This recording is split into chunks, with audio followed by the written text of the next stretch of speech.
बिस्मिल्लाहिर्रहमानिर्रहीम जी, मैं हूं ज़ुल्फ़िकार अली शाह और आप देख रहे हैं मरकज़ टीवी न्यूज़ चैनल असबेर वाइज। सबसे पहले आपसे एक रिक्वेस्ट कि जो नए देखने वाले हमारे दोस्त हैं वो हमारे चैनल को सब्सक्राइब कर दें और बेल आइकन के बटन को लाजमी दबा दें ताकि नई आने वाली वीडियोज़ जो हैं वो बर वक्त आप तक पहुँच सकें। और अगर हमारी वीडियो आपको अच्छी लगे तो लाइक का बटन दबा दें और इसे दोस्तों तक शेयर कर दें ताकि उन तक भी हमारी वीडियोज़ जो है वो पहुँच सकें। नाज़रीन, दुनिया की तारीख़ अगर कंगाल कर देख लेना तो बात फ़र्द की सतह पर हो, मुआशरे की सतह पर हो या रियासती सतह पर हो, जो भी वक्त के साथ चला है ना वो कामयाब रहा है। जो वक्त से पीछे रह गया नाकामी उसका मुकद्दर बनी है। आज भी अगर आप देखें कि पूरे आलम इस्लाम के अंदर, पूरी दुनिया के अंदर आलम इस्लाम अगर पीछे है तो वो सिर्फ और सिर्फ टेक्नोलॉजी की बिना पे पीछे है।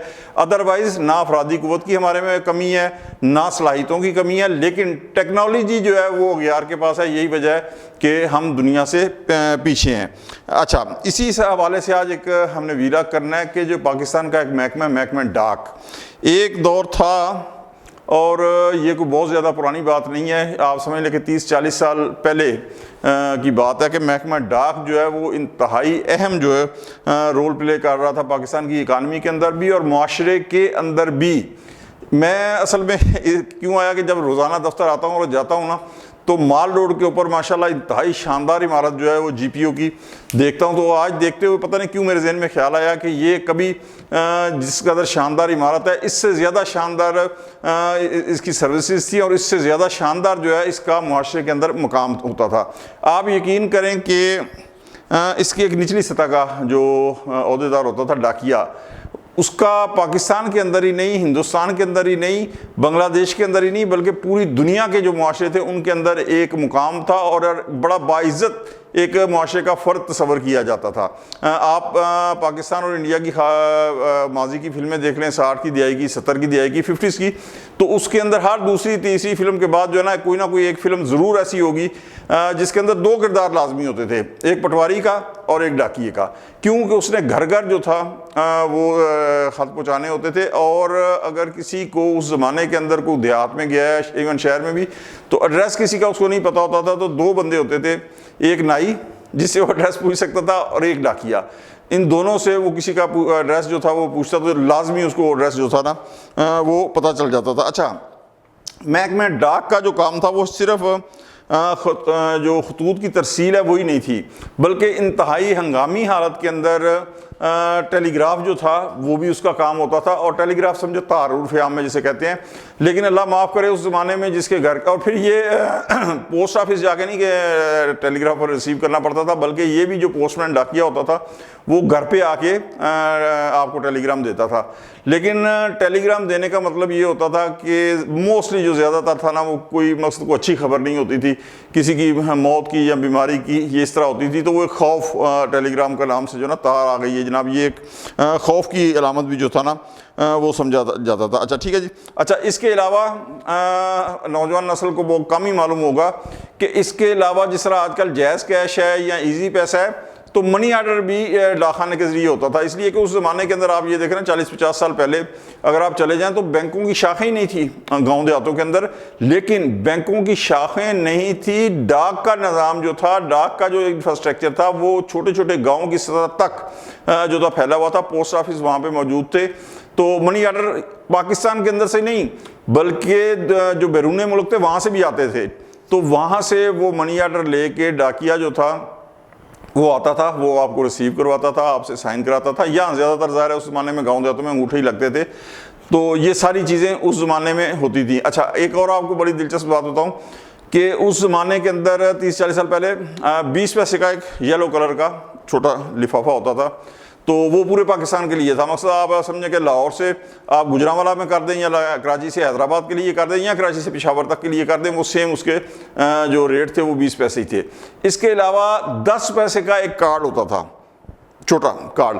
अच्छा, उसके अंदर भी खत जाता था और उसमें मज़े की बात यह है कि जो मजमून लिखा होता था वो जो मर्जी पढ़ ले, क्योंकि उसके अंदर वो लिफाफे के अंदर बंद नहीं होता था। तो ये सारी चीज़ें उस वक़्त हुआ करती थी और ये इंतहाई फाल किरदार जो था महकमा डाक जो है वो अदा कर रहा होता था। लेकिन वक्त के साथ साथ फिर क्या हुआ कि अब जिस तरह हमारे मोबाइल आ गया, फिर उसके बाद व्हाट्सएप आ गया, अब इतने पैकेज होते हैं कि आप घंटों बात कर सकते हैं, तो खतूत जो है ना उनकी तो ज़ाहिर है कि ज़रूरत नहीं रही। अच्छा, उसके बाद इजी कैश हो गया, तो ये सारी चीज़ें अब उसने महकमा डाक की जो अफादियत है ना उसे कम कर दिया। और फिर उससे भी बड़ी जो एक हकीकत है वो ये है कि खुद महकमा डाक के जो अफसरान है ना, अफसरशाही जो है, उन्हें भी शायद इस महकमे की तरक्की से कोई गर्ज नहीं है कि इसे जदीद खतूत पर इस्तवार किया जाए।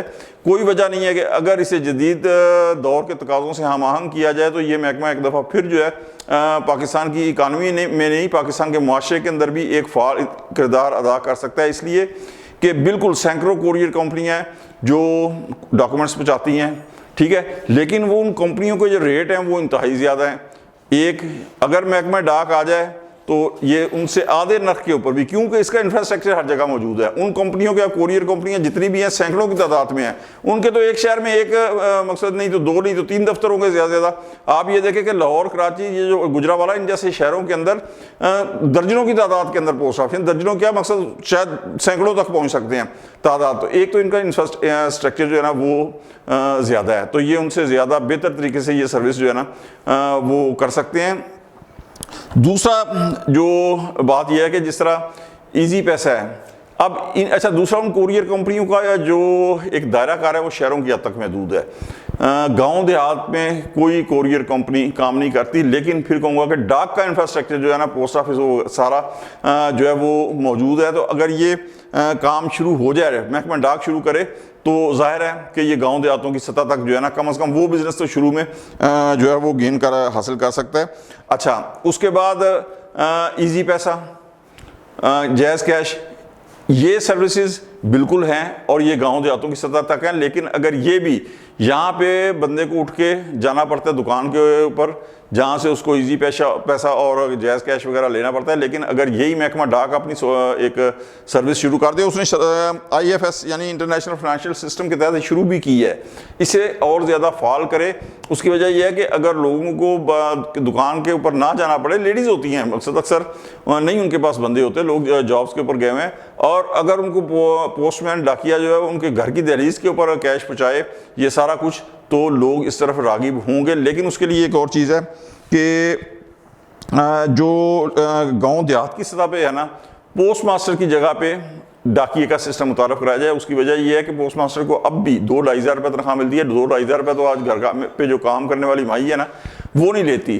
तो डाकिए को निज़ाम मुतारफ कराया जाए, और अफरादी कुव्वत भी है महकमा डाक के पास अभी भी।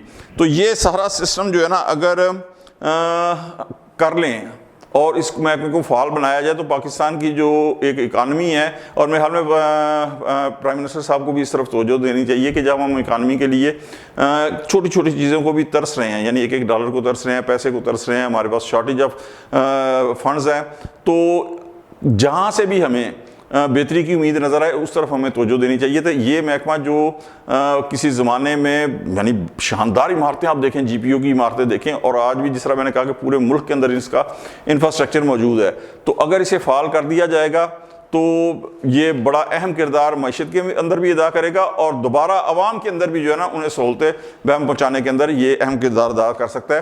तो इस तरफ जो है ना हुकूमत वक्त को तवज्जो देनी चाहिए, और उम्मीद है इंशाल्लाह इससे बेहतरी जो है ना आएगी। तो आज तक के लिए इतना ही, इंशाल्लाह मिलते हैं अगले व्लॉग में। उस वक्त तक के लिए जुल्फ़िकार अली शाह को इजाज़त दें। अल्लाह हाफ़िज़।